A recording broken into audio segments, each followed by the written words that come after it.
Triple P. Triple P. Triple P.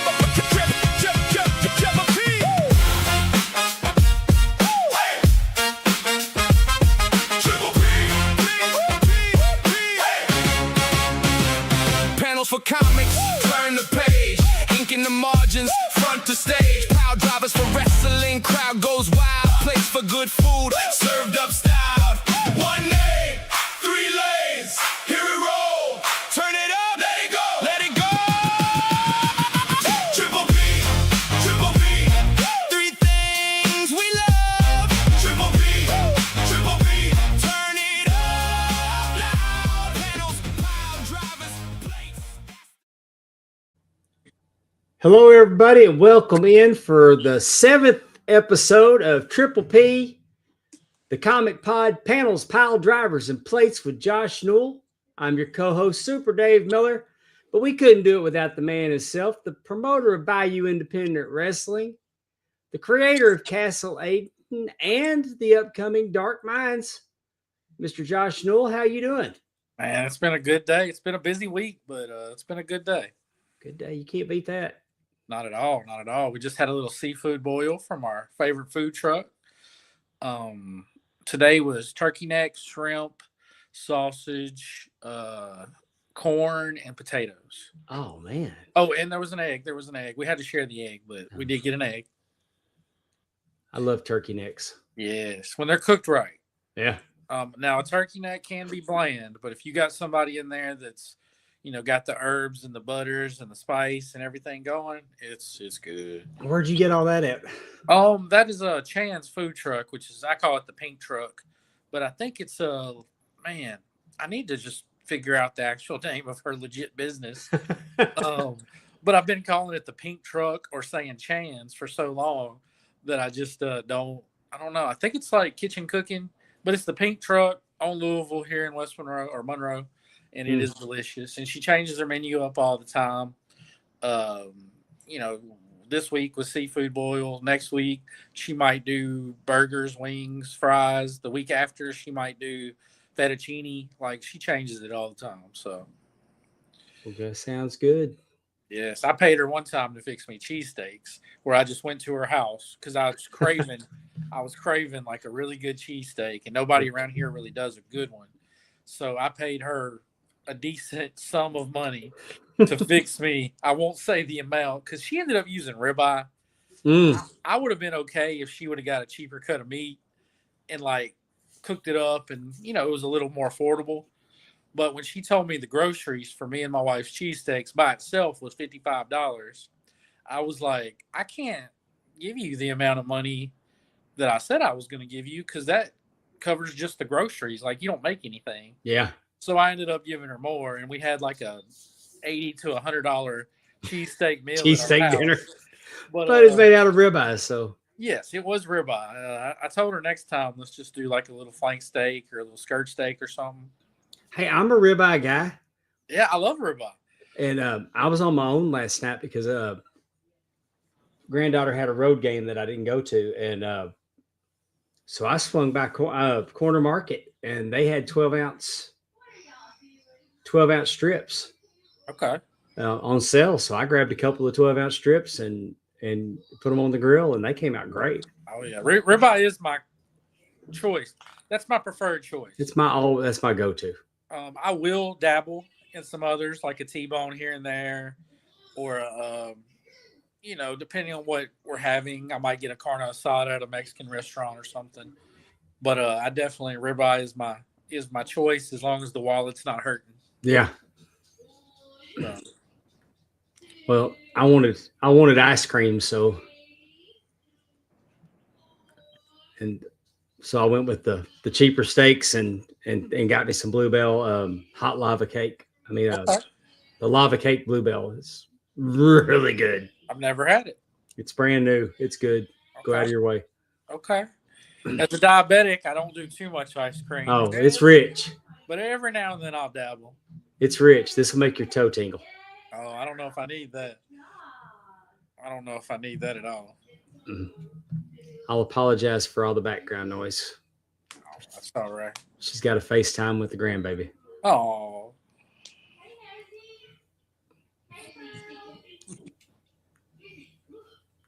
I'm going to mute.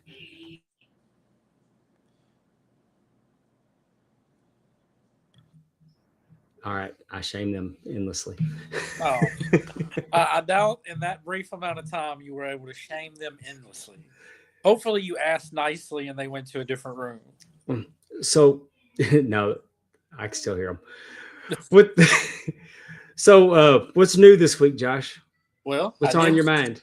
I did just get this in the mail. This is that Hawkman that we all saw online. Oh, But now it's actually here. This was done by a DJ that was our guest a couple weeks ago, who also did one of the covers for Castle Aiden and is doing all the lettering. So I'm ready to put it up on the wall, which I'll probably do tomorrow. But Hawkman has arrived safely. Anytime you get an 11 by 17 sent to you in the mail, you're always a little worried if it gets to you safe or not. But it did. And then, today was New Comic Book Day, of course. That's part of why we kind of do these on Wednesday or Thursday so that we can talk comics on that end. I spent $50 at the comic shop Wednesday, and of course, my monthly budget's $100. huh? So when I spend $50 in one Wednesday, I'm doomed. Yeah, because it seemed like you told me you spent. I spent about $50 last week. Yeah, 57. I think is what you said. Now there was 1 week I only had one. Hmm. So that helped. I spent $4.50 that week. So that helped, but I still ended up over for the month by about $20 or $30. And Batman's event coming up doesn't help because Bad Seeds kicked off this Wednesday, and it's going to be an event that goes for the next 10 weeks. So that's going to hurt my wallet. What's the premise of Bad Seeds? Okay, Bad Seeds. So Poison Ivy has been the mayor of Gotham for a little while now. And she's done some good, she's done some bad. But even the bad, she had good intentions. She just didn't necessarily still do the right thing, even though her intentions were good. But now everybody's kind of coming at her. Everybody's pissed. They're bringing up her past. They're bringing up some of the actions that she did to get to where we are now. And she feels like she's in a corner. And she's kind of went off the deep end now. So now we're dealing with Poison Ivy at full beast mode with everything that she can muster, all the power she's gained over the last year or two. And there's wild plant life everywhere in Gotham, everywhere. Like it's taking over the city. So now we're going to get to see all the different pieces of the Bat family deal with it. Nightwing's dealing with it in Bloodhaven. Catwoman's back in Gotham and she's dealing with it. And, Batman's going to be dealing with it in his book. And they're bringing back Gotham Central for 2 issues to deal with it. There's a new one called Gotham General that's a hospital version, of it. And they're doing 2 issues. And they're going to show us the hospital's point of view of this big event. But it's kind of like the Pit. It's happening from sunset to sunrise. So it's all just really one bad freaking day for Gotham. And we're going to see how it folds out. I'm interested in seeing if Poison Ivy's still the mayor by the end of this, or if that's done. Yeah, you would think that if she has a little outburst like that, they'd probably remove her. Right. And of course, Vandal Savage is the police commissioner. So there's a bad guy in that spot too. And Vandal and Poison are mad at each other. So it's going to be interesting, their dynamic as well. Okay. Vandal Savage is the commissioner of police in Gotham City? Yes. And it's caused all sorts of chaos for the last. What's Gordon doing? He's just a regular old beat cop. Huh? Oh, yeah. So I'm guessing that Batman's no longer sanctioned by the Gotham Police Department? They went after him pretty hard here recently. There's a bunch of assassins in town right now to try and kill him. And then Barbara Gordon's actually in jail. She put herself there. She got caught willingly. But now she's trying to break some good people out. Plus find out information about Vandal's activities and different things. So Barbara Gordon's in jail.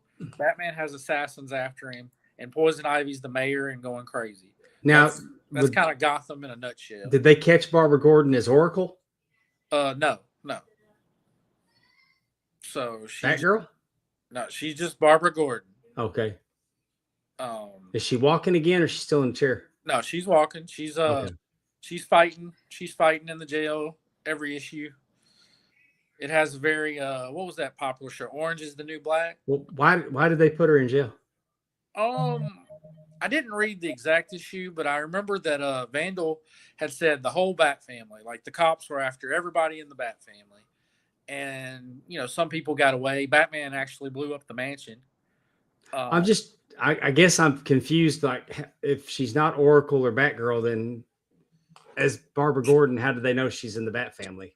I didn't read the exact issue, but I'm gonna have to go now. I'm gonna have to go look.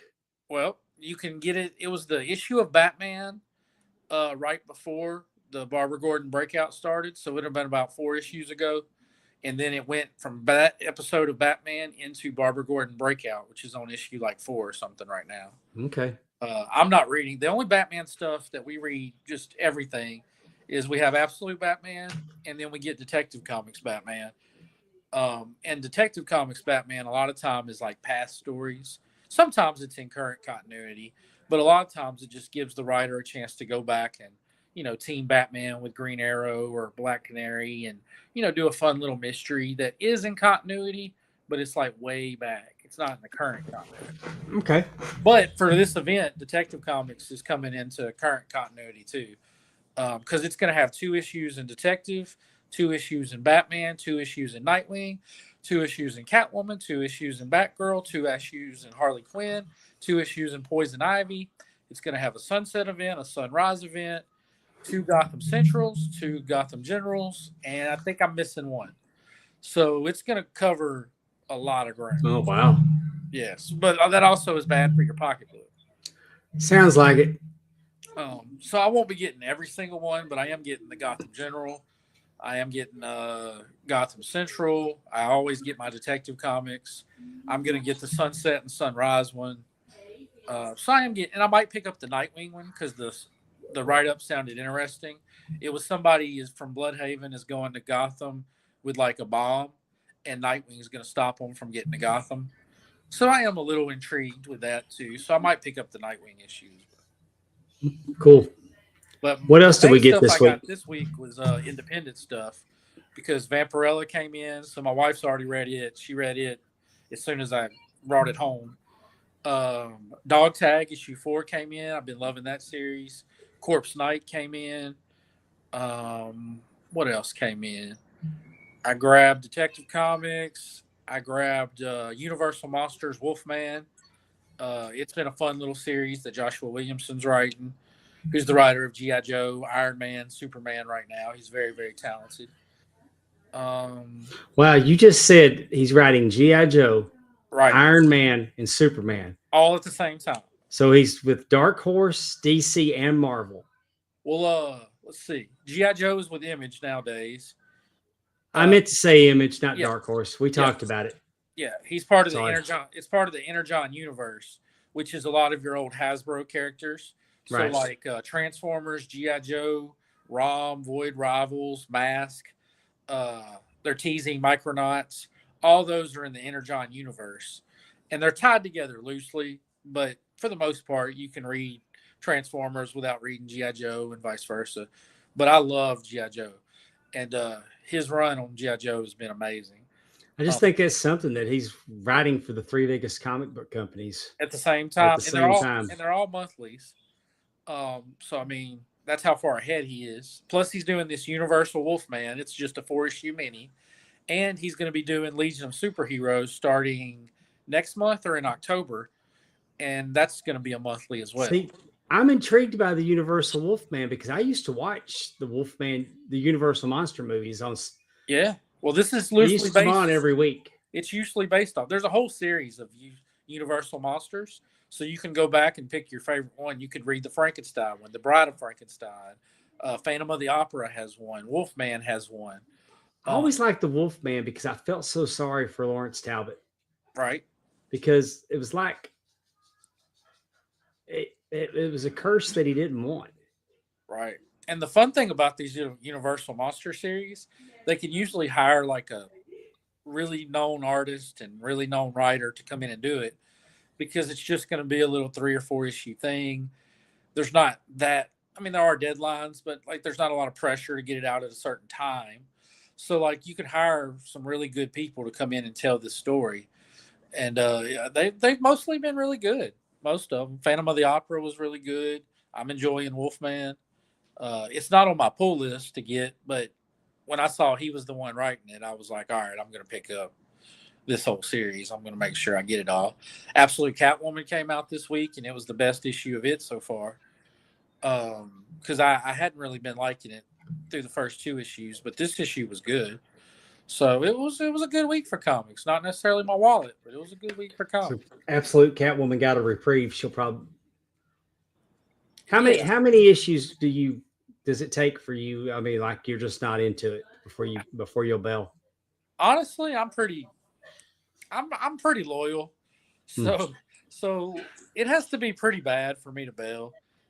There are some issues that I will just grab out of like habit, like, oh, I've been picking up this for so long, I'm not going to stop now. I've tried to wing myself off of some of that. Um, but I don't know. Usually, I only make cuts when something like this happens, where there's a big event. Plus, DC's coming out with Jonah Hex, Demon, Doom Patrol, all in the next 2 months. Shadow of the Bats right around the corner. Vixen and Static are right around the corner. If I'm gonna take in a lot of these new books, I am gonna have to get rid of some of the old. Now, luckily, some of these are miniseries. Dog Tag's about to end next month. Corpse Night ends next month. Let's see, what else do I got that's about to come to an end? Operation Iron Coffin ends next month.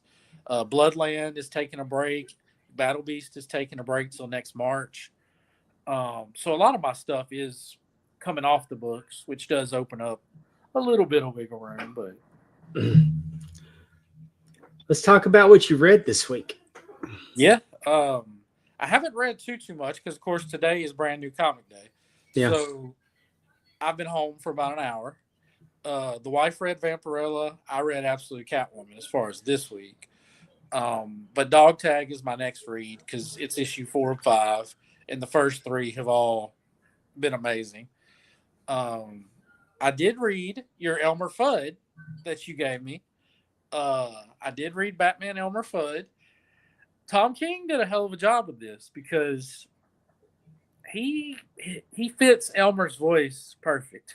Yeah. Like you are reading it and you can't help but talk out loud and sound Yes. like Elmer Fudd. You can't help but do it. And then the background characters, even though some of them don't have their name, you can tell by what they're saying that like Yosemite Sam was in the building, Foghorn Leghorn was in the building.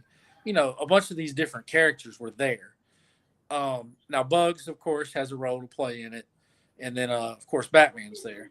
Now, when we say Bugs, it's not a rabbit standing there. No. And it's not Elmer Fudd as far as, you know, what you would picture necessarily standing there either. Well, he kind of looks like him. It's a little different. He's a little more intimidating. Yes. You know, and what's his name? The pig. Porky. Yeah, Porky's in it. And, you know, all these characters are in it, but it's not, you know, exactly how you would imagine them to be. The artwork was really solid. I loved all the scenes with like his shotgun. You know, whether he used it as a punching weapon or he was actually shooting it. I thought that was very well done. I will say at some point I was like, can Batman or somebody else talk? Because trying to decipher Elmer Fudd in every single sentence, I was kind of like, wait a second. Yeah. What is that? What is that? So by the end of it, I was like, can somebody else do a lot of the talking? But that's not a diss on the comic at all because it was great. Silver St. Cloud being in it popped me. Yeah. Because when I went back and I was getting all my back issues, and I got the whole Silver St. Cloud story arc and how she broke Bruce Wayne's heart. Right. That was a good choice for that because it was a known character, but also, you know, not mainstream. So it was kind of like a little nugget for everybody that kind of follows Batman and knows some of the lore. I actually liked the backup story a lot. I found myself laughing every time he shot Batman in the head. Yeah. And you know, just more smoke came and his face looked worse and worse each shot. And then, you know, it was Bat season, then it became Robin season. You know, and then I liked how Bugs did his normal back and forth where I'm Batman. I'm Batman. And then by the end of it, of course, Batman's saying, you're Batman. And, Elmer has to shoot him again because he just admitted he's a bat. Yeah. So, that was good. I actually liked the backup story a lot, more than I should have. It was fun. And, Silver St. Cloud broke up with him because she couldn't accept that he was Batman. She did not want to be part of that life. Right. She loved him too much to watch him do all that. Right. And spoiler alert, she fakes her death because she's Elmer's girlfriend, but she faked her own death to escape the violent lifestyles of both men. Right. And then get hired Bugs to help her pull it off. So it was really well done, and the artwork was very good in it. Some of the fight scenes, I guess, weren't exactly what you would expect from like a Batman comic. So if you open it up, don't expect it to look like an issue of your monthly Batman or Detective Comics or something, because Batman's not in there doing fight scenes like that. But don't expect it to look like Space Jam either. I mean, this is very cleverly written. Yeah, it's got a gritty realism feel to it, and that's what makes the story kind of neat. If they would have came in there and made everybody look like cartoons, that story wouldn't have hit nearly as well. Yeah. So the choice of art and grit and style definitely helped.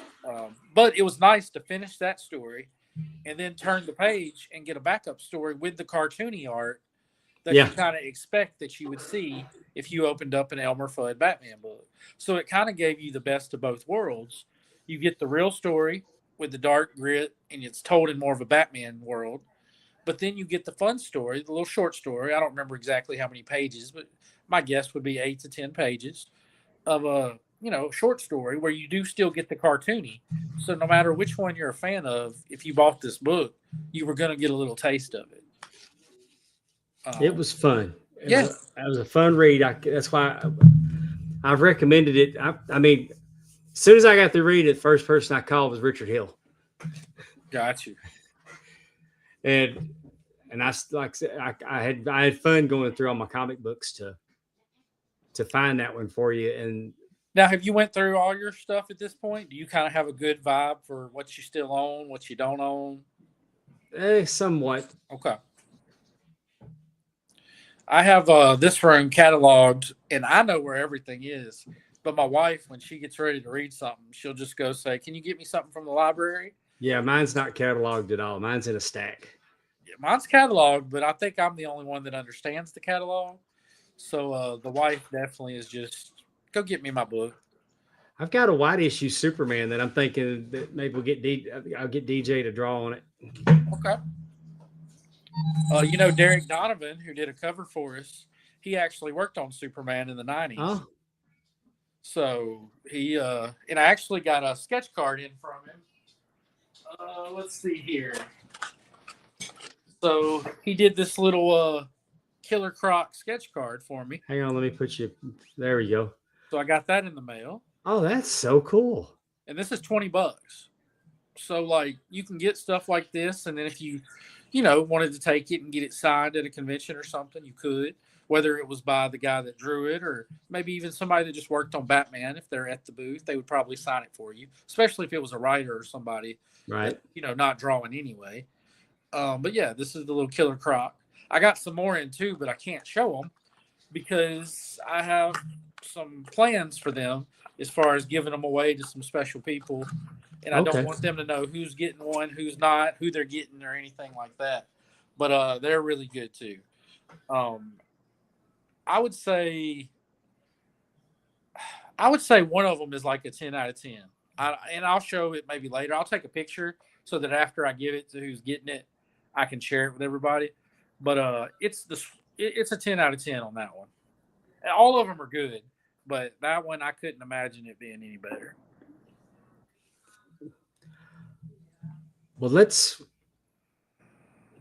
pivot now and let's talk about your next project.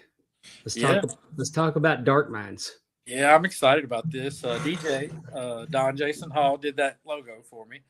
But this is a 5-issue mini about a Mississippi cop in a fictitious town near a reservation, near a Choctaw reservation, which Mississippi does have the biggest Choctaw population in the United States. Them and Oklahoma are pretty close, but Mississippi kind of edges them out. I would have So, never guessed that. yeah, Chickasaw is there pretty good too. So we do have some Chickasaw in the book as well, but Choctaw is the main focus. But basically, there's this man that's killing people. He's scalping people, and all the bodies are being found on the reservation. So we have this cop over here in the town of Sugarville that's just doing his thing, being a cop, going to work every day.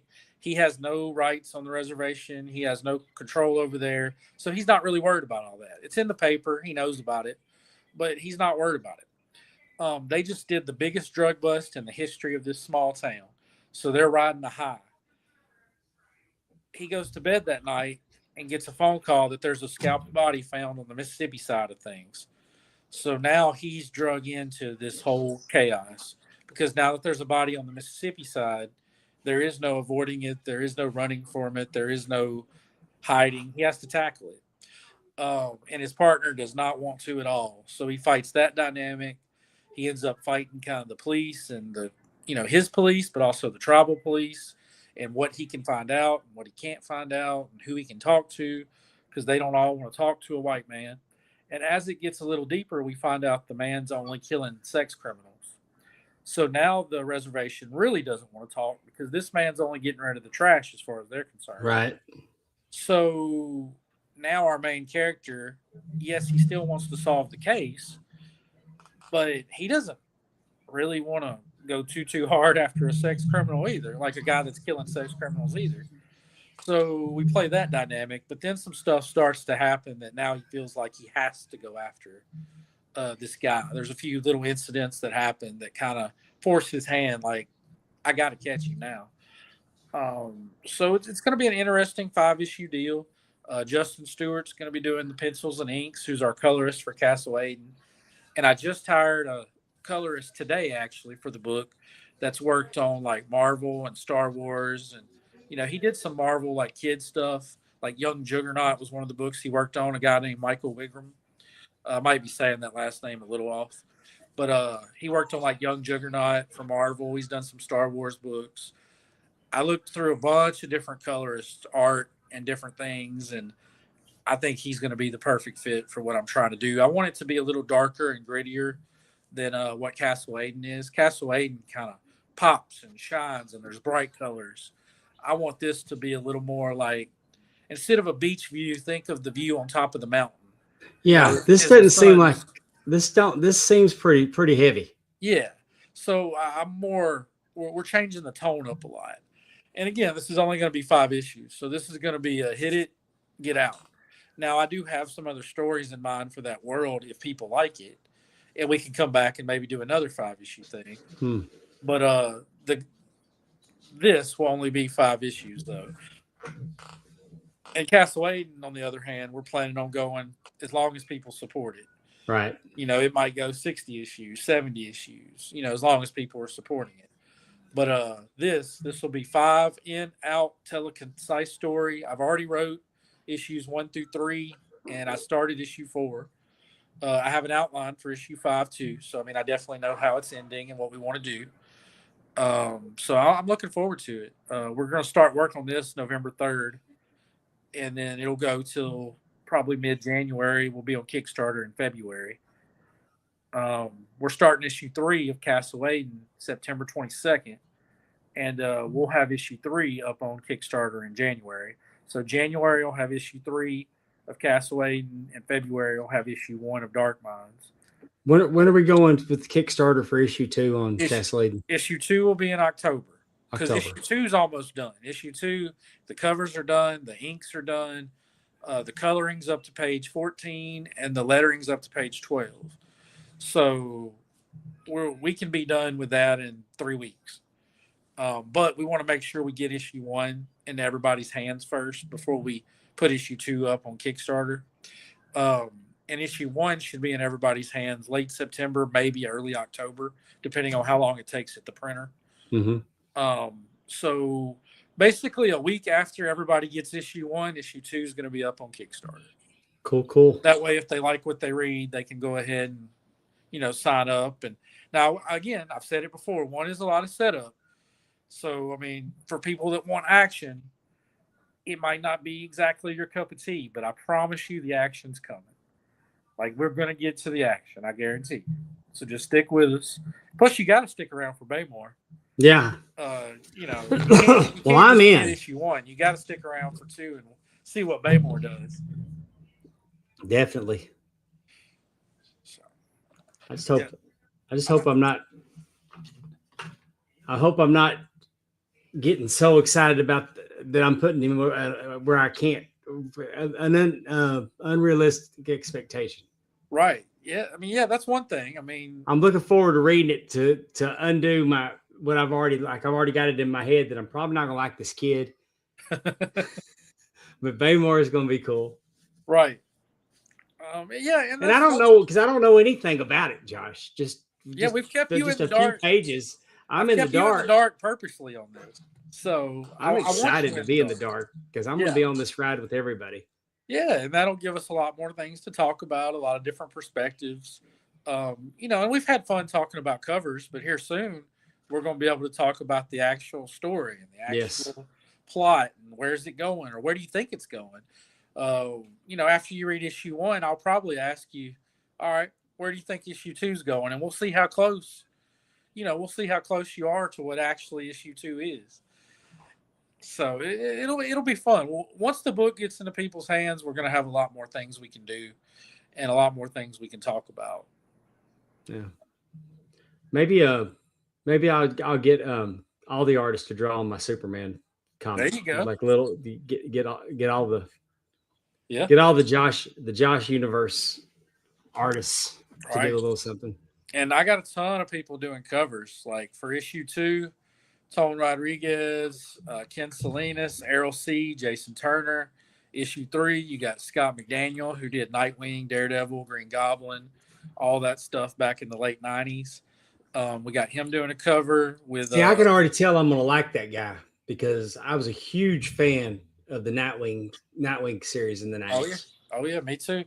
That's one of the main reasons I'm sitting here with you as far as talking comics. Yeah. We've talked wrestling before on your podcast, but as far as creating this, that Nightwing was very influential. Yeah, I'm a huge Nightwing fan. I got a Jeff Johnson cover coming to me this week, which he did Wonder Man. For CrossGen, he did Way of the Rat, which is one of my all-time favorite series, which was kind of a Jackie Chan, Bruce Lee type book. And you don't see that in comics very often. So that was awesome to read. And the artwork was spot on in it. Like it felt like you were watching a Japanese ninja movie with English words from Chuck Dixon. So I really enjoyed it.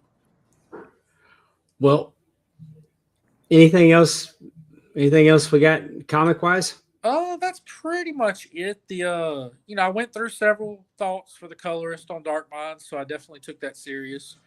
The first person I actually offered it to, just to kind of pull the curtain back, she didn't feel it kind of fit her genre style, that it was a little too, maybe sensitive of a subject. And I'm trying to be tactful while I'm writing this script, but we are tackling some serious stuff.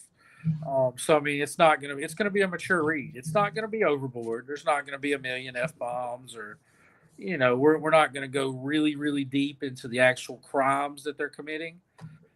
But it's a mature read for sure. So I respected that she was like, hey, I just don't think that's the subject matter and tone that, I want to be tied up with for a year. Yeah. Because when they agree to this, we're going to be locked up for about a year. That's how long this project, even though it's a 5-issue thing, that's how long this project's going to take. It's going to take a year to kind of get through 5 issues. So it is a big commitment. And then, of course, the colorists, they get paid decent, but they don't get paid nearly as much as the pencils and the inks. So you're also tying a year up on something where the money, yes, it's nice, but it's not like paying your bills by itself for the month or anything. Right. Like you're still going to take a bunch of other projects and do other things.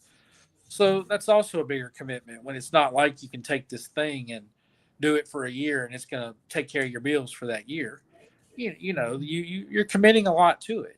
So I appreciate the honesty and stuff when we went back and forth. I also talked to a guy by the name of Alan Robinson, who currently is doing for Marvel Planet of the Apes versus the Predator, and the artwork was amazing. So I reached out thinking I probably won't get an answer because he's an actual Marvel artist right now. A lot of the Marvel and DC artists don't respond or don't really pick up independent stuff. But he responded, gave me a fair price, and I'm gonna get him to do a cover for either issue 5 of Castle Aiden or issue 1 of Dark Minds. I don't know which one yet. We'll make that decision in November. Predator versus Planet of the Apes. Yes, I have no interest in those two battling each other, but the artwork in it is amazing. It sounds like it. It's a 5-issue mini, and issue 2 came out this week. So you could probably go to Vans and at least find issue 2. Maybe you could find issue 1 from last month. But just even if you don't buy it, just when you're in there, flip through it and tell me if that artwork don't blow you away. Because I'm amazed. Intrigued. I was amazed. I kind of like. Did Predator. you used to go? Did you used to buy into that, like Batman versus Predator, Superman versus Aliens? They didn't catch me on like those, but what you could catch me on was like Batman versus Spawn, Batman versus Lobo, Batman versus Deathblow. When it was other superhero characters, you could get me. Yeah. Now it was Aliens, Predators, Terminators. Like Archie's about to fight Terminator in something around the corner. You don't really catch me on stuff like that. But if you tell me like Batman and Lobo are about to interact, I'm probably buying the issue to see what kind of interaction we're talking about here. So you can catch me with the crossover stuff, but it needs to be superhero characters, not necessarily your Terminator, Predator, Planet of the Apes, Godzilla. I like Godzilla, but I can only read like a little bit of Godzilla. I'm not going to read like 10 Godzilla comics in a row. I'll read one, take a break, read another one in a week or two, because there's still only so much you can do with that character. You can tell some good stories around it, but there's still only so much you can do with Godzilla, the actual character. Yeah. So same for King Kong. Yeah, those don't seem like good comic topics. Godzilla's having a good run right now, and I've seen some good feedback on it. Some of the stuff that they're doing with Godzilla is they're putting him in unique spots in like art and history. So like Godzilla met Romeo and Juliet. Godzilla met Napoleon. They're putting him back in those time periods, and they're telling the story around Godzilla. So Godzilla's just delivering the blow, but you're telling your story around Godzilla. And if you do that, I think there's some good stories to tell. But if you're just focused on Godzilla stomping around for 20 pages, that didn't. Don't get me wrong, the artwork's probably going to be amazing, but you're going to lose me on that story pretty fast. So you just kind of play around the character a little bit, and it's definitely doable. Godzilla's all over the place right now. They're doing like Godzilla versus Texas, Godzilla versus San Diego. So you have that background of Texas, and then Godzilla stomping through it. Oh, I need Godzilla. I need Godzilla versus Baton Rouge. They haven't made it yet, but I'll stay on the lookout. I want the cover of Lane Kiffin in Godzilla's mouth. Okay. All right. As a non-LSU fan, I can support it. Yeah. I know we got that common ground there. But let's talk about somebody from the south part of Louisiana that is good. I'm excited that we're doing a deep dive on an independent wrestler, one of the best to ever do it. Yeah, and we're gonna do some more over the things. We'll pick some different ones to tackle here and there. But this week, Steve Anthony is the topic. Can't go wrong with Steve Anthony. Let me tell you. Look at that. Look how young he is there. Yeah, I think that was at a BIW show. I might be wrong, but I think that was a BIW show. Well, he started working for me in 2007. He did. And we're in 26. I mean, You had him in a So we're three-way 19 years match. deep of knowing each other. July 29th, 2007, he was in a three-way match with Heidenreich and Akaika The Smashing Machine of Kaika. Akakaloa. He was trained by Shawn Michaels at the Shawn Michaels Wrestling School back when Shawn was still there. I think he was in the second class, and I think Shawn only did 2 classes, if I remember correctly. Because like the first class was your Danielsons and Spankies and Michael Shanes and all those guys, and I think Akaika was in that second class. He was the first ever BIW champion. He broke his back and kind of ended his career, but it was a shame because Akaika was like on that Ring of Honor buzz. He's from Hawaii, actually. He moved back to Hawaii now. I still talk to him like once a year or so. But yeah, he was the first BIW champion. And it was interesting how I got Steve Anthony for the show because I tried with Luke Hall, but we couldn't work it out. I don't remember if it was money, if it was the date, or what it was. But he told me, you need to book the best wrestler in Louisiana if you're going to run in Louisiana. And he said the name Steve Anthony. I hadn't seen a Steve Anthony match at that point. I called him, didn't know much about him at all. I mean, I looked him up to at least see like what he looked like and stuff. But this was 2007. I didn't have access to quite as much material as you could now. Yeah. So I just went ahead and booked him. And he came, and we didn't know each other from Adam. And I had him in this horrible match because, like, he couldn't showcase. Him and Akaika could have showcased one-on-one. And we were actually trying to get to that, but Akaika hurt his back, so we never made it that far. But, Heidenreich was a character. He was huge. He was strong. He had presence. He had charisma. He had energy. He was not a ring technician by any stretch of the imagination. So to put them in a triple threat, they couldn't do a lot with each other. Like it wasn't good. It was my second show ever. I was just forcing a bunch of wrestlers onto a show. I didn't really have a plan. I mean, I thought I had a plan, but I didn't. I didn't know what I was doing booking. We did have a good match every show. Like Vordell versus Davey Richards happened on that show. And it was the most watched BIW match on YouTube for a decade, maybe still is. And Vordell and Davey Richards killed it. You can only imagine in your head how good Vordell versus Davey Richards is. And that's how good it was. They delivered. But this match did not deliver.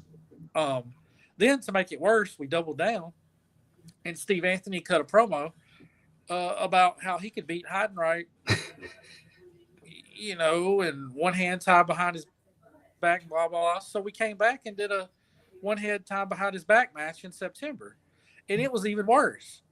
So I got this feud going with the best wrestler in Louisiana. Of course, I didn't know it at the time. But I got this feud going with the best wrestler that I'm ever going to have on my roster with Heidenreich, who is one of the most limited wrestlers I'm ever going to have on my roster. And then I'm asking him to go out here. There's a huge size difference, too.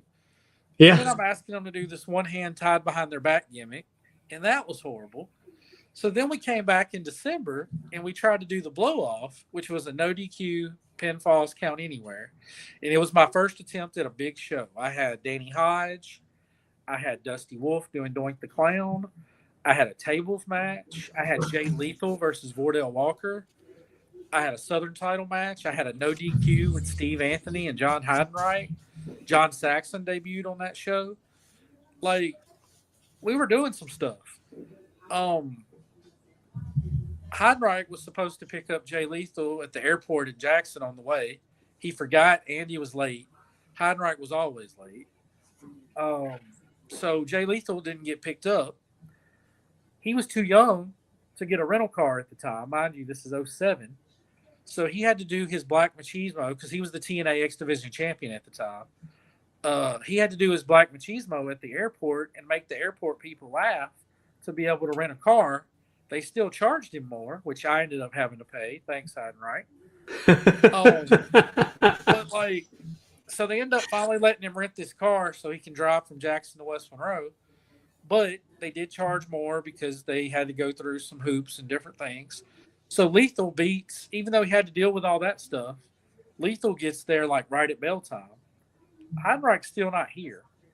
So, and that wasn't uncommon. Heinrich was, I love him to death. The biggest draw we ever had in West Monroe was the first time I brought Heinrich in because he played college ball here at ULM in Monroe. Oh, okay. That's where he played football. So all the coaches and people he knew and different things came the first time. And of course, Heinrich went on to be a Saint for a little while. I mean, he played professionally. It didn't last very long, but I mean, he did make it to the highest level of football. So, I mean, hell of an athlete, super strong, dominant. But again, just he's in his own little world. So he finally gets there around intermission, and we had reworked the show and put his match later and all this good stuff. So him and Steve Anthony go out there, and in the first 30 seconds, they just have some miscommunication. And Anthony takes him down in a front headlock and doesn't let him up for a few minutes. And this no DQ pinfalls count anywhere match never left the ring. It's the worst no DQ match in the history of BIW. And I tell Steve Anthony this to his face all the time. So, I mean, I'm not saying anything I wouldn't say to him. But the worst no DQ match in the history of BIW. It was so bad. But he just, it wasn't vibing. He didn't feel safe necessarily. And hey, do you know who when he started? Do you know who the first guy he got a win over in a singles match? No, I don't know. For ICW, June 16th, 2007, he beat John Saxon. Okay. And they kind of married him to Saxon there for well, wait, what was the year on that? 2007. No, he wrestled for me in 2007. He had already been wrestling for a long time. In June? In 2007. Yeah, you got your first. Are you talking about his first win at BIW? I'm talking about Steve Anthony. The matches that are listed, his first win in a singles match is listed as John Saxon. Gotcha. And that's a month before he debuted for you. Oh, see, well, Steve Anthony's been wrestling since the 90s. Steve Anthony, I can't find anybody. Then I don't have.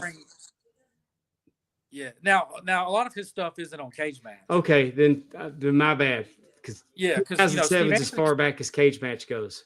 Yeah, Steve Anthony's been wrestling since the 90s. He was taking road trips with Tommy Rich in the late 90s, as a teenager. Wait a minute. In the 90s? Late 90s, early 2000s, yeah. All right, well. Yeah, Steve Anthony's been wrestling for over 30 years. He started wrestling in his teens. He would have had to have. Okay. Yeah. He was wrestling as a 14, 15-year-old. Well, listen to this, and I don't have all of his accomplishments. I just picked 4 of them. Right. He's a 2-time BIW Southern Heavyweight Champion, longest reigning champion in BIW history. Yep. But 2,421 days over 2 reigns. His first reign started on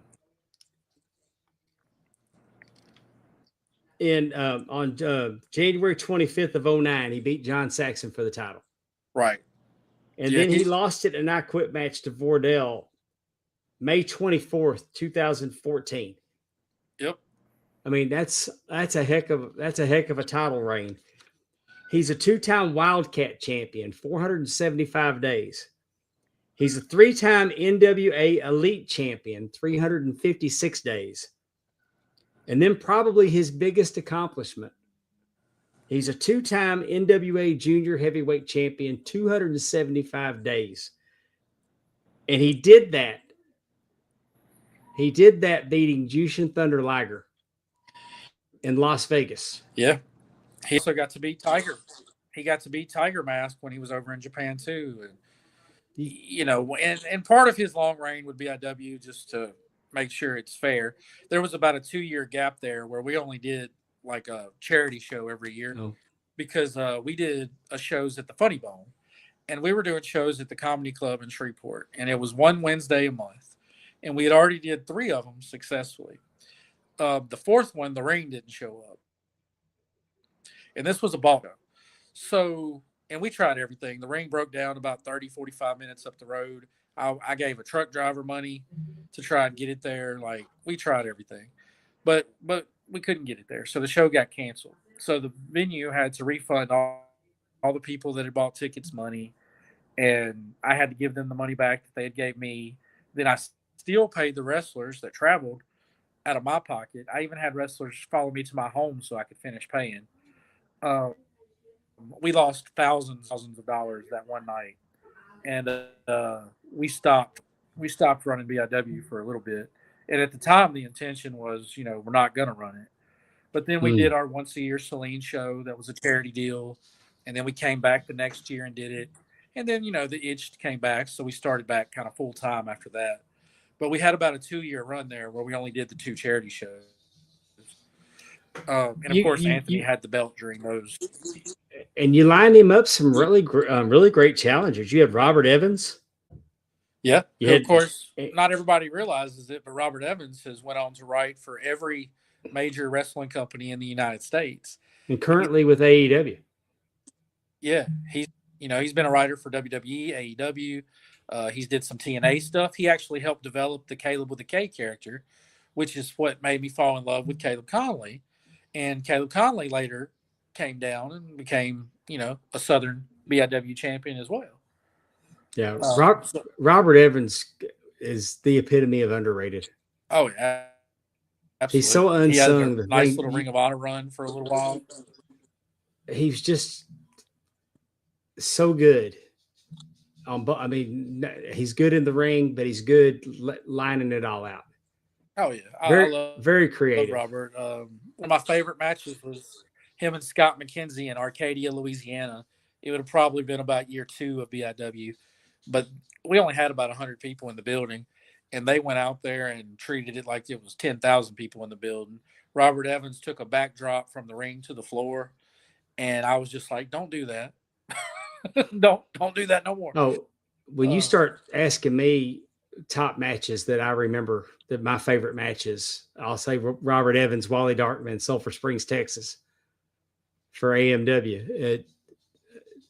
The crowd, I felt like the crowd was going to kill me, honestly. Right. It was just, the heat was so out of control. It was incredible. You had Andy Dalton, Sanjay Dutt, Jason. Steve Anthony's beat, let's see, Lance Archer a couple different times. Rodney Mack, Ray Rowe, the Viking Raider from WWE. He beat him in Alexandria, Louisiana. He beat Micah Taylor, who was an OVW talent and hell of a talent. David Young, Steve Anthony versus David Young, TNA star David Young, was one of my favorite matches in BIW history. I remember, and again, we'll pull back the curtain just a little. I try not to go too much. Plus, I know Anthony gets mad when I talk about too much stuff. But I remember David Young sitting there, and he was on the ground. He didn't know Steve Anthony. He was like, "All right, what you want for a finish?" And at the time, Steve Anthony used the 450, and I was like, "Look, you don't have to take the 450 if you don't want to. Just put him over clean." And he said, "No, as long as he won't bust my mouth out, I'll take it." And I was like, "All right, he won't do that, I assure you." But I remember David was a little uneasy, and then once they locked up, it was cake. Because once you lock up with Steve and you realize how good he is, like, you don't have any worries anymore. But he's beat Angel Camacho, he beat Sanjay Dutt, he beat Rodney Mack, Ray Rowe, Lance Archer, David Young, Vordell Walker, John Saxon, Barrett Brown, Caleb Conley. I feel like I'm missing a few names that we brought in over the years for him. Tim Storm. There's just been so many people that Steve's defeated in a BIW ring. And it's like Izzy James, Bam Bam. Like, it's a list of top tier talent. Gino Medina, Terrell Tempo. He worked a tag team match here on June 30th, 2008. He was on Raw working against Cody and Teddy Jr. Yeah. I tried to book Teddy Jr. when he got released to come work Steve because they were real close at Harley's. Yeah. We just couldn't make it work. But I really, really tried to make that happen. I'm trying to think. Don Juan and Steve Anthony had a good rivalry. Um, there's been so many guys that we've seen amazing matches. The Anthony Green match that we had just a year or two ago. That was amazing. And of course, Anthony's had a TNA MLW career, but really made it in Japan too. Um, I've just put him in the ring with so many talented people, and he's always delivered. He even when he took the job and moved to Missouri to run Harley Race's wrestling school, he still kept driving down for BIW. Maybe he didn't make quite as many shows. We didn't have him on some of the spot shows, but we still had him on like all the West Monroe shows and Brookhaven shows. He just didn't do some of the spot show stuff, but he was still willing to make that drive for me. And I can't say enough positive things about him. He's the best wrestler that I've ever been around as far as the technical end of it. And you could say early in his career, maybe he didn't have the charisma that some people did very early in his career, but now he has all that too. Like there's not a weakness in his game at all now. But technically, he is definitely the best wrestler I've ever had the privilege to be around. And most people that he's been in the ring with have told me the same thing. So it's not just a promoter that doesn't know the inside and outs of a wrestling ring telling you that. It's wrestlers telling you that. And not just any wrestlers. It's talented wrestlers coming to the back and being like, wow. Plus cardio. You can't make Steve Anthony tired, especially in his younger days. Like, it wasn't happening. You were going to get burnt out trying to keep up with Steve Anthony back in the day. Yeah, he's one of the most intense people I've ever been in the ring with. Yeah. He's got into it with me on a few different occasions. Now, it's always out of love. There's a respect definitely between us. But when he's got his intense Cajun going, it don't matter if you're his best friend, family member, whatever. He's going to tell you. And we've had our words here and there and our differences. Now, we've always come back and agreed to either disagree or figured out something we both liked.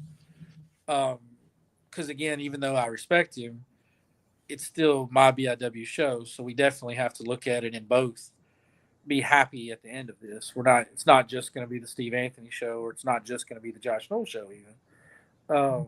And he's always understood that. And I've appreciated the honest dialogue, because a lot of guys just kind of come and they do what you tell them to do and they leave and it's fine. But Anthony wants to make the show the best that it can possibly be. So what we usually end up doing is taking a little of his idea and a little of my idea and then molding them together and coming up with something that was better than his idea and better than my idea. And we've been doing that for 19 years now. And I hope we get to do it for a couple more, to be honest with you, because he's still delivering at super high level, even though, he's been doing this over 30 years. Oh, yeah. Him and Alex tore it apart the other night. He's still, to me, the best in the South. Even now, even all these years later, he's still delivering the best in the South. And I've told all these guys this, but Louisiana is much deeper now. It used to be like when I started, there wasn't nearly as many talented guys in Louisiana. Now you have a pretty deep list. There's your Christian Blakes and your Jordans and your Braxton Hunters and your Frankie Thomases, and you have Suge White and PJ Hawks, and you have a lot of depth in Louisiana. But the top three guys to me in the state of Louisiana that live in Louisiana is Steve Anthony 1, Hunter Law 2, Jaden Spade 3. To me, that's the three top Louisiana wrestlers, and then 4 through 10 fills out with those guys that I just named that are all so talented. I remember specifically the first time I saw like Christian Blake and Frankie, I was just kind of like, okay. It wasn't that it was bad. I didn't feel it. I didn't feel a connection. But later, both of them won me over huge because A, they kept developing and they kept getting better at their craft. But B, like they started getting the it factor. They started figuring out when to do things, when not to do things, how to play to the crowd. Because for the longest, like Christian Blake did all the moves, in my opinion, just my humble opinion.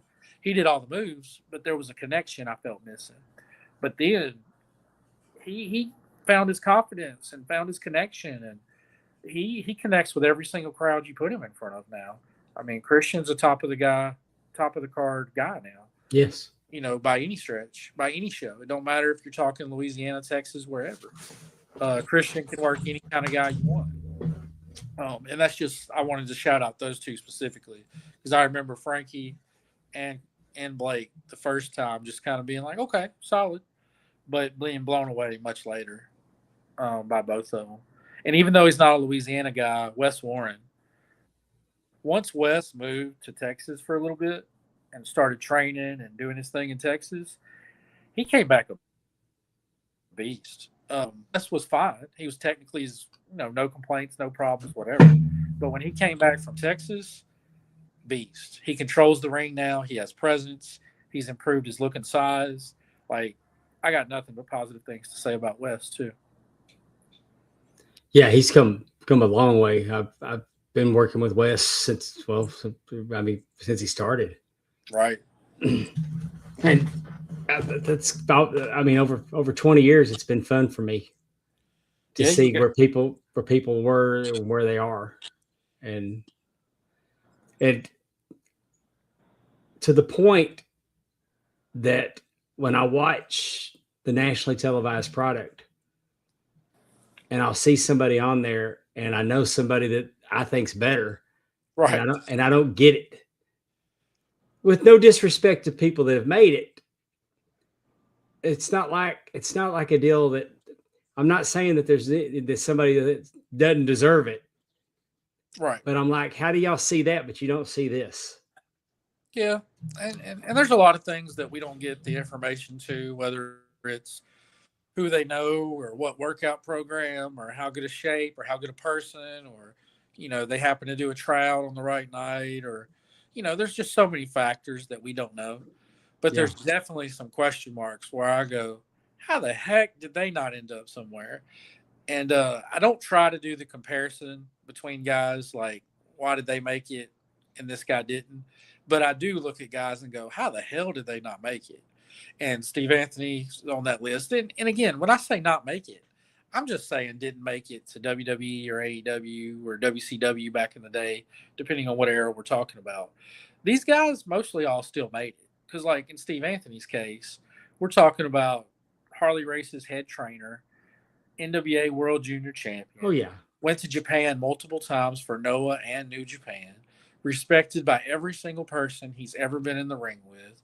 Came in at the last part of the, not so territory days, but a lot of the territory guys were on their last legs. So he's one of the dying breed that got to learn from those guys and experience that.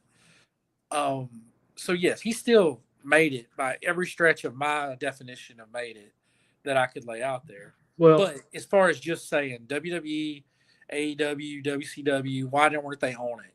Steve Anthony, Vordell Walker, Chase Stevens, Brady Pierce is kind of a newer one that I would look at and go, why is he Moonshine Mantel? Like they just seem Alexander Hammerstone to a degree, even though he has made it to TNA and MLW, his look and his stuff, it just screams to me AEW and WWE. I think that you could make a strong case that Steve Anthony's 20 years too soon. Yeah, it's very possible. I don't know. He's just one of the ones that I wish would have got that opportunity, but I know his real dream was to wrestle in Japan, and he got to achieve that. Now, he would have liked for it to be more steady, more full-time. Oh, of course. But, I mean, he got to achieve his dream in professional wrestling, and probably even bigger than what his original dream was, considering who he got to beat, who he got to perform in front of, what buildings he was in. Probably even bigger than what his actual, at least initial dreams were. And our fans, our local fans, they don't. That's why I'm always saying, catch these guys on the indies. They're not minor leaguers. They're professional wrestlers. No, when we have a show, the indies are not. They've got. Commonly, people think the independent circuit is the minor league. Yeah. It's professional wrestling, and now don't get me wrong. There are some independent companies that are the minor league. Yes, but not like it. but it's much better now than it used to be. Absolutely. And by But definition, we're it's blessed. definitely not a minor league. We're blessed that we have Wes Warren. We're blessed that we have Frankie Thomas. We're blessed that we got Steve Anthony. And Oh yeah. I mean, This next show in Fountain Hill, you're looking at, Jaden Spade. yes, He's done movies. He's done NWA stuff. He's done lots of things. You're looking at Hunter Law. He ran Jay Lethal's wrestling school. You're looking at Brooklyn Barrett, has already been to Japan. You're looking at Chase Stevens, has won several NWA titles and was on TNA and one of the originals for TNA that helped in those early building blocks, laying the building blocks for a company that still exists all these years later. Chase Stevens was a huge part of those early years. You're looking at Bam Bam Malone, who has an NWA world title shot coming up right around the Saturday night. corner. Saturday night, Forney, Yeah, Texas. so you're looking at all these guys. You're looking at Alex Arsenal, who has a Canada tour coming up. He's already wrestled in like the Caribbean and Jamaica and things like that. You're looking at all these guys. They're so talented. Corey Steed's been to Japan. Ray Fury. Yeah, he's not on the next show, but yeah, Ray's one of our regular guys that you're going to catch. Barrett Brown's coming back to us in November, who has been a mainstay over the years of BIW. Back when we had Vordell all the time, that's another guy that had been to every top indie that you could go to. John Saxon, Don Juan. Don Juan had a nice little FIP and Ring of Honor run. We bring in guys that are at that level that they could put up on your screen as an extra for an AEW, a WWE. They might get that TNA tryout or that, trip overseas to Japan, or they might get to go to Mexico. We use the talent that's on those radars and on that level. And 90% of the roster fits that. There might be an occasional person that doesn't, that's, getting a look a little earlier in their career or something like that. But 90% of the roster is usually the kind of talent that you wouldn't be surprised if they popped up as an extra or they got an overseas booking. And that's what BIW does. And there's some other companies that do it too. I'm not just trying to toot our horn only. But we're definitely one of the ones that does that. And I take your money if you buy a ticket to BIW, it's a show that I would have been willing to drive to and buy a ticket to. If you're on the fence about attending an independent wrestling show, it's $20 investment. And if you get them in advance at BIW, 15. Right.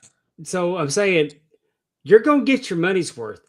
But think of it like if I told you that you have the opportunity to go see ZZ Top in a small venue, an intimate setting. You're going to do that. You're going to do it. Oh, yeah. Sign me up. Especially if it's for $20. Right. But think of it that way. You're getting closer access. I guarantee you the money you spend to go to an independent wrestling show, especially BIW, if you spent $300 to go to a WWE event, you're going to have just as much fun for $20 at BIW. Oh, yeah. If not more. And one thing I'll say, if you're on the fence about going to an independent wrestling show, the southern area is definitely better than it used to be. There is still some stuff out there that I don't think is a good representation of what independent wrestling is. Right. But what you can do is take the names of the people on the flyer or in the match graphics or whatever and do a little research. Just Google 4 or 5 of them. And if you're not seeing, pictures, if you're not seeing, statuses where they pop up with, oh, this guy was this or he did this. If you can't find any information, if you can't find pictures, if you don't see them, in front of decent crowds and different things, maybe don't go to that one. Yeah. Or it's a lot of guys that, look like they could be walking around Walmart in their jeans and their t-shirt and stuff like that. Don't go to that one. Don't let that be your, independent influence. But if you go to one that books solid professional wrestlers that have real resumes that you can Google, you can put in YouTube, you can see highlights, you can see real gear, you can see they have gym access, you can see that, they have traveled, they've worked various promotions. They don't just work Arkansas, or they don't just work Mississippi, or they don't just work Louisiana. If they travel and you can see all that, you're probably going to go and get more than your money's worth for $20. 100%. So, and it's not hard to Google. Yeah. I do it all the time. I post people and I say, hey, y'all go Google Moonshine Mantell. He's coming back in January or, whatever. And when you Google it, you can see a real resume with real talent and a real look that's doing what they do best. And you can do that with any talent. The internet's an amazing, amazing thing. Yeah. All right. Last thing on Steve Anthony, your favorite Steve Anthony BIW match. You can only pick one, too. Don't give me a bunch of lists. Oh, I was going to say the last one. No, him and Caleb. Which, the first time or second time? First time. Okay. Oh, that's a respectful one. That one match of the year that year. Yeah. Him and Caleb. I think that's 2 years ago at this point. But that was BIW match of the year that year. I mean, and Caleb also won the JCW match of the year that year. So when I put out the graphic for that, Violent J liked my thing and said, "Dang, he won 2 matches of the year." So that was pretty neat. A little interaction with Violent J. I mean, now I'll tell you one of the matches that I didn't referee that I enjoyed. I watched him in Exodus Prime. Yeah.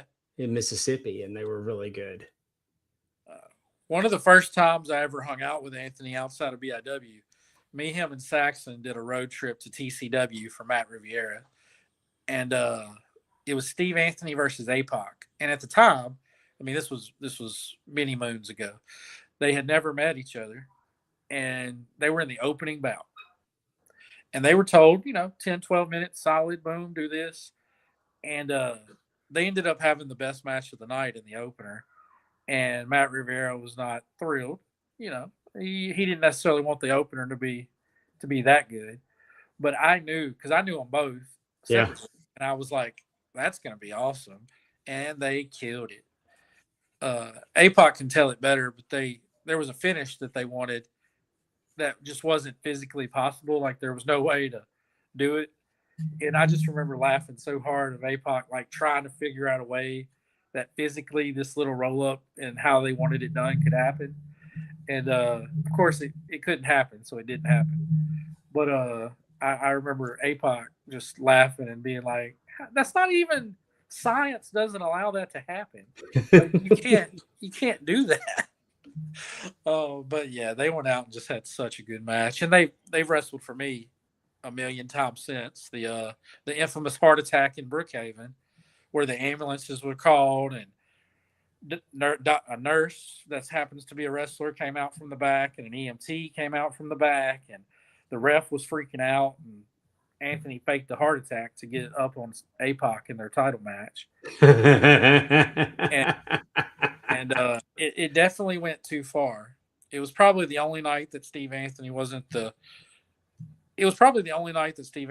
least popular person in the locker room afterwards, because I can't recall any other night that people weren't coming up to him going, "Hey, did you see this? Did you watch my match? Did you do this?" But that night, the people that weren't mad just stayed away, and the people that were mad let their voices be heard that they were mad. And Steve Anthony just kind of had to take it that night because he deserved it. I was mad. Several wrestlers were mad. Several other people were disappointed. And that's the night that, Anthony got his head shaved and lost the title and went away for a little while. And we laugh about it now. But there was definitely a stretch there where I was not a happy camper. Because, once you call an ambulance, yeah, once you for real call an ambulance, that's a big deal. You're talking about finances, but also possibly losing a building. You're talking about, taking them away from something they could be doing that might save a life. You're just talking about a lot of factors. Yeah. That now, luckily, we were able to call the ambulance right back, and they never made it out to the building. I don't think they had gotten very far because we made the call pretty quick. But, and in a small town like Brookhaven, that could have been real bad if word would have got around that, a prank call or this or that. And, they might have kicked us out of the building. And Hey, we've been fake heart attacks in the ring have never gone over good. now, It didn't go over when Fritz von Erich did it back in the 80s. no. Now, don't get me wrong, it still talked about to this day in Brookhaven. It's still a big deal. Um, and he didn't know he was going to do it, in fairness to him. It just kind of things were happening. And his plan was to kind of do a brief thing, but everybody was buying it so hard that he just kind of took the act and ran with it 100%. And yeah, it was an infamous night in BIW history Hmm. for sure. Well, all right. Let's talk about Claudaddies. Yeah, we've covered food. I mean, we've covered comics, we've covered wrestling, so we got our food. This is probably my parish restaurant. I think is the best restaurant, and I've said that on here. But this is probably my favorite restaurant. This is probably the one we go to the most. They have a creative menu that kind of goes from Cajun to seafoody to, it's a good old fashioned burger. It's not the biggest burger in town, but it's probably my favorite burger in town. They also have boudin egg rolls that are really good. They have char grilled oysters that we love. They have a seafood potato that not Yeah. a single wrestler, if you get the large, not a single wrestler that I've ever brought there, and we take out of town people there a lot because it's got a unique menu. Yeah. So I got to have this, Josh. It's one of my go-tos. I have 3 or 4 things I order, but that's one of them. And during the summer, they also offer a chicken bacon ranch loaded potato like that. Well, so if you don't want the seafood, this I have to have. Ranch, I'm down. I live about 15 minutes from it. Now, of course, during crawfish season, you can get the crawfish and the crab legs. You can get the boiled shrimp year round, and the potatoes year round. Now, their crawfish, I went to every place within about a 30, 40-minute drive multiple times. They're definitely one of the places I enjoy going. But I will say with theirs, it has a very strong lemon taste, kind of in the seasoning and stuff. So if you like that fresh kind of lemon in there with your seasoning, they're probably going to be a place that you would enjoy. But this loaded seafood potato, that's what I get probably 50% of the time. That stood out to me out of all the pictures I was looking at. That's it right there. They have a roast beef po' boy that's made of like debris. That's very, very, very, very good. It's a very unique take on it, but it's good. They have firecracker shrimp where it has red pepper flakes and a spicy sauce on it that's really good. They just have a creative menu. So when I fly wrestlers in and different things, I like to take them to places that wherever they're at, they probably won't be able to get this. Right. The Traps, Catfish Charlie's, Claudaddies are usually the 3 that I kind of rotate. I've taken Larry D, Matt Taven, Caleb Conley, Ace Austin. I've taken a lot of like your fly-in guys to these type restaurants, and nobody's ever said anything bad about any of those 3 that I just named, because Traps has a very creative menu too. But Claudaddies is probably our favorite. They open on Sunday nights? Let's see. Yes, they're closed on Tuesdays and Wednesdays. So yes, they're open Sundays. So if you're ever visiting your people in Farmerville, let me know. I'm thinking on the way back from Texas this weekend. Okay. Well, let me know. If you do, let me know. They got catfish? Yes. Well, Stephanie will be fine. Yep, they got fried. Oh, one of my wife's favorite appetizers is the Bayou Bites, which is just little small fillets of catfish. Oh. And they have a sauce, a little remoulade sauce that they do with it. That's very, very good. And it's an appetizer, but my wife gets it as a meal a lot of times. And it's enough that if only one person's eating on it, it can be a meal. Now, what we try and do if we're going with people that have never been there is like I order an appetizer or 2, they order an appetizer or 2. We stick them all out in the middle and let everybody try a little bit of everything so they kind of get that vibe. Because places that have creative menus and you're not going to be back anytime in the near future, I like for people to get a good idea of the things that are on the table for them. That's the move right there. So, yeah. Well, if y'all coming through Sunday evening, just give me a call. We'll do it. Let me know a little ahead of time though, so I can know if I need to eat or not eat that day. So like if you're leaning on giving me a call, let me know around lunch or whatever. Yeah, we'll know because we'll hit the road. I mean, we normally try to get on the road by 9 or 10 o'clock in the morning Got you. Oh, so you'd be coming through here in around the lunchtime. afternoon. Yeah. Yeah. Okay. Yeah. All right. Hey, we saved this for the last because Spoilers, spoilers, In spoilers, brightest spoilers. day, in blackest night, no evil shall escape my sight. production value there, Josh. We're moving up. I'm gonna have to Lanterns give you a raise. episode 2 dropped, and if you don't want any spoilers, this is the time to tell us good night because we're going to talk about it. Yeah. Now, I will start on my end by saying I liked episode 1 a little bit better than I liked episode 2. But I will preface that by saying episode 2 left us a lot of Easter eggs that could be more important to the story. It's just we didn't necessarily get to that part of the story yet. So I feel like episode 2 is probably just as important, if not more, than episode 1. But episode 1, I was just glued. Everything they did, Yeah. I was smiling. I was happy. Like, I was just into every single part of episode 1. There wasn't a single part where I was like, or I'm going to go get my Coke Zero now. Or there just wasn't a single part. Where in episode 2, there were a few little parts where I was like, I don't know about that. Well, let's start with this. The popular opinion is that these guys are Red Lanterns. Okay. And that's atrocitus. Really? Okay. Because the story that he told John is 100% the story of the Manhunters destroying his people. Right. So that could possibly be the Red Lanterns. Now, in the comic books, I loved me some Red Lanterns. Their designs were cool. I liked the rage. I liked the fury. Yeah. I liked the bright red popping on the screen, or not on the screen necessarily, but on the page.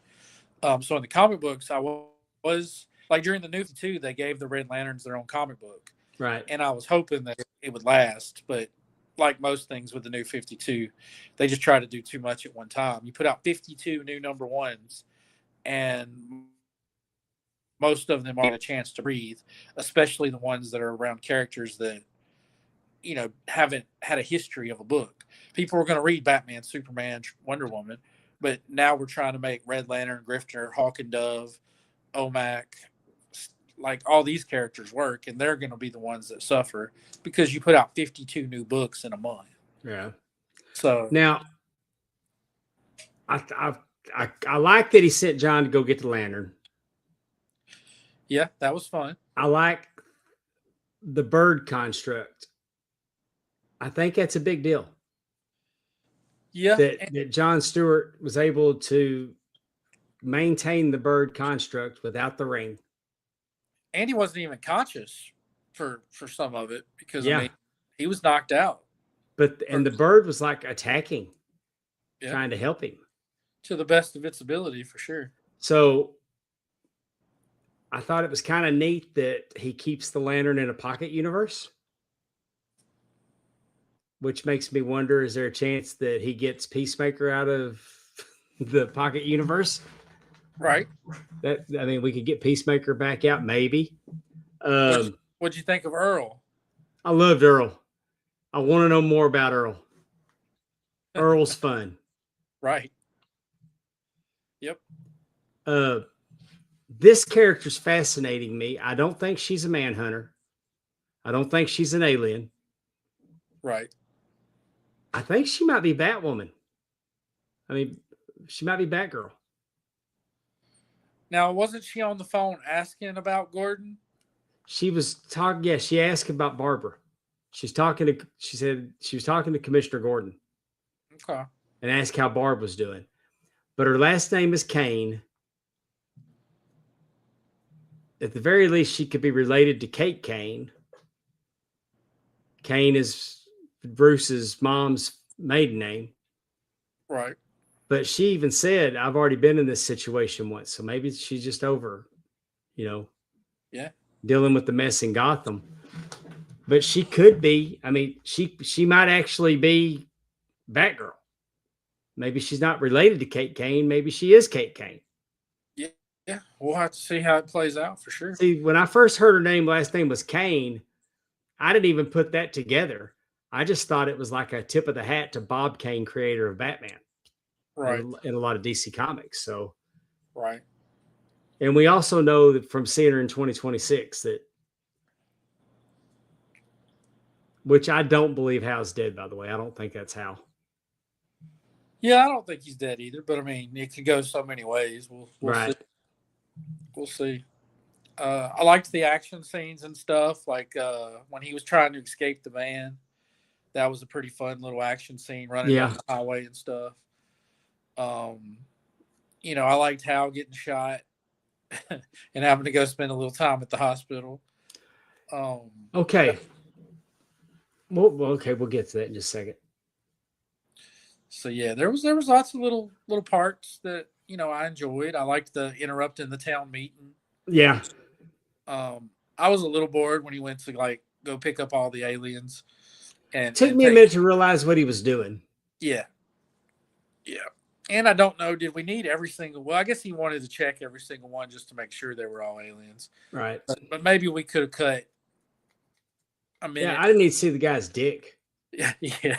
Maybe we could have cut a minute and a half. I'm throwing a flag on that now. Yeah. Maybe they could have cut out about a minute of that stuff and gave it somewhere else, whether it was Jon Stewart or DC definitely owes me boobs now this season. I don't know if you're gonna get those. Well, I got a dick. Yeah.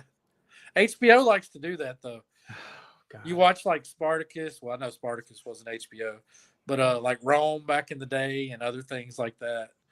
That they like to throw you some little cameos in there. Mm.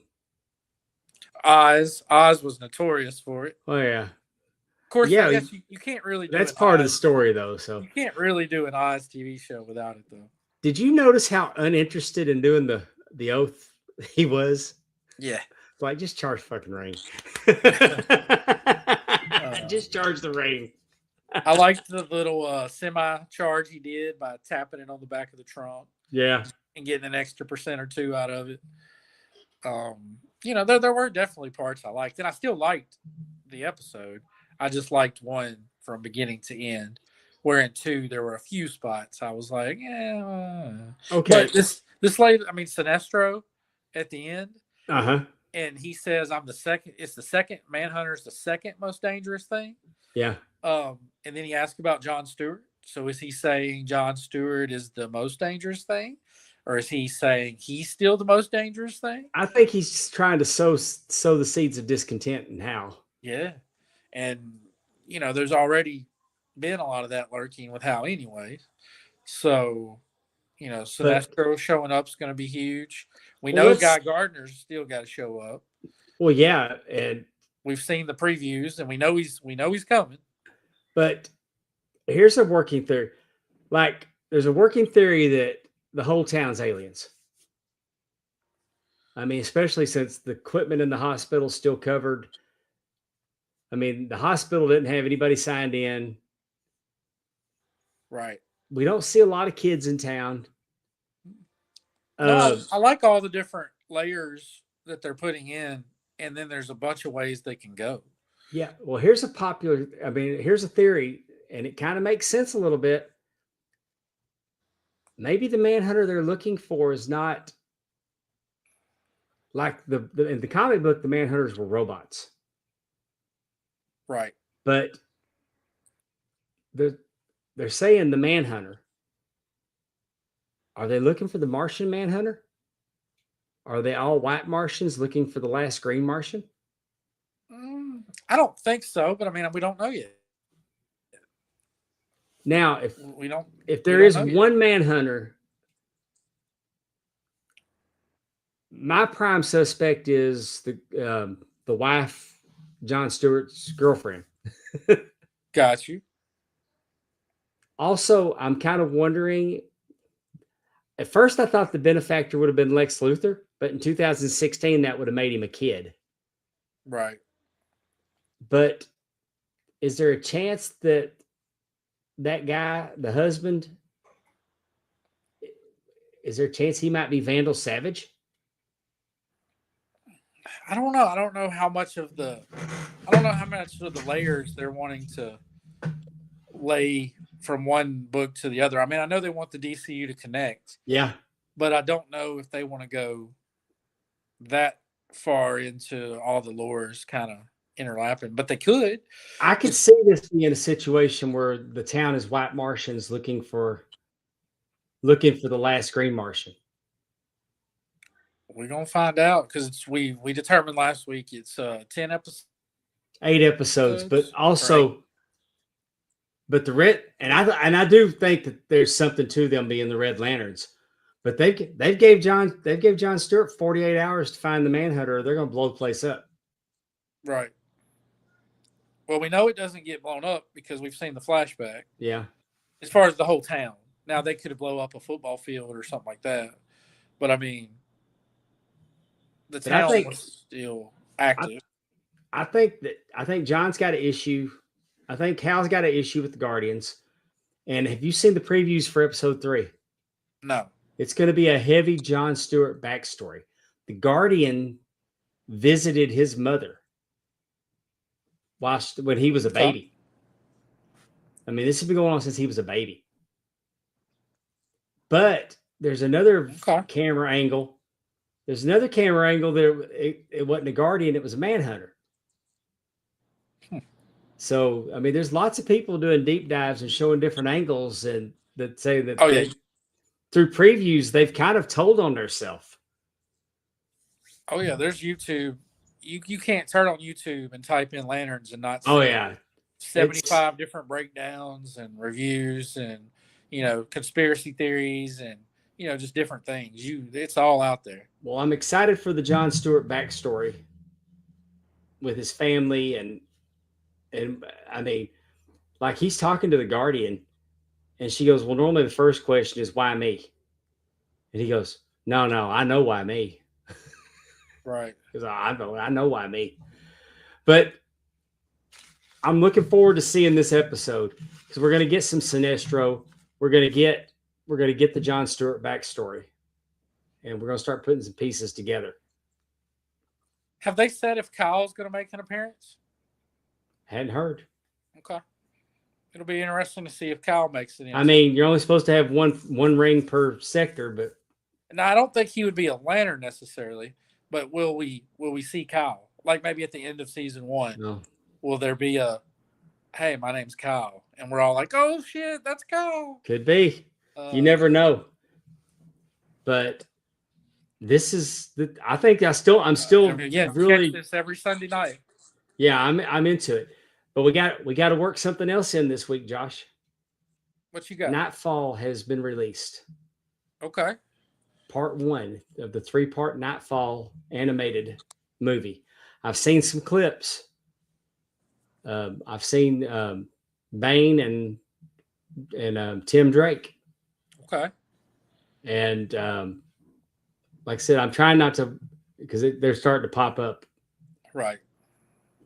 I mean, I've read the book, so. But this week we need to watch part 1. Okay. So we can talk about it next week. I'm down for that. And in the absolute world, Tim Drake actually just got killed. Tim Drake got killed in the absolute for those universe? absolute Batman people. Oh no. Yeah. Yeah. So there no more Timmy there. Oh goodness. So, and poor Tim Drake's had a rough run because they just haven't been able to figure out what to do with him in the regular DC world. And he started out strong, and then they just, once Damian came around, and he was going to be Batman's Robin because that's his son. Yeah. It just kind of left him in a weird spot. And of course, they tried the Red Robin thing. They kind of changed his sexuality a little bit too, and they've just tried to find so many different ways to make Tim Drake Robin relevant. It's been hard on them. Yeah, and then they even in the Batman Beyond universe they made him like a sleeper cell for the Joker. Gotcha. The Joker was inside of him. And of course, the Robins in the, I know you're not this far yet, so I won't go into too much detail, but the Robins in the Absolute world are not Batman's Robins. They're Joker's Robins. Oh, So it's a whole different thing as far as Absolute goes. But yeah, they're not working for Batman. Deathstroke's actually there like General, and then it looks like he's kind of working for Joker. So, and Joker's the rich one, and Absolute Batman. Yeah, it's I think volume 3 of the trade is either out or coming out real soon. And I know you're on volume 2. So yeah, I've got it sitting right here. okay. It's a fun read, and what they're doing with panels in the Absolute Batman is crazy. He put so many little panels on a page that if you do like the panel count on a page, you might see 12 panels on a page because he made them all so tiny. Yeah. And it's just kind of a creative way of storytelling, and he's getting to do the action. It makes it feel like everything is happening so fast. And that's what they were shooting for. But I'll have to hit up a comic book store this weekend while I'm in Texas. oh yeah, you can get any comic you want to get your hands on in Dallas. Yeah. You might have to go to 1 or 2 different spots, but you can find anything you're looking for. Well, this has been fun. I can't believe we're already 7 episodes in. Seems like we just started. Yeah, so episode 8 next week will make 2 months. Yeah. 2 months of doing this. And we'll have a guest again soon. I'm going to reach out. Next week we won't, but I'll probably reach out next week and line us one up for the week after. Sounds good. So, well, then we will see you back here next week on Triple P, the Comic Pod. Panels, pile drivers, and plates with Josh Newell. Thank you for joining us. We will see you next week. Good night, everybody. Have a good one. See you next time.